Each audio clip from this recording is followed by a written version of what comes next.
The hadith from Rasulullah says that a glance from a parent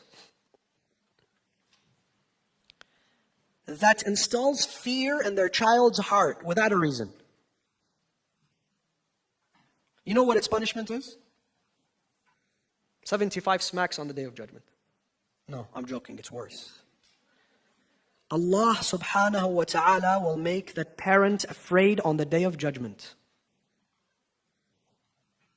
Allahu Akbar. Is it worth it?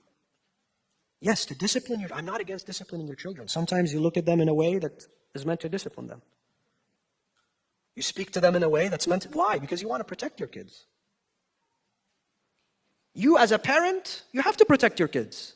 I'm not against parents who say, no, let them make mistakes, they'll learn, inshallah. And next thing you know, they're addicted to heroin.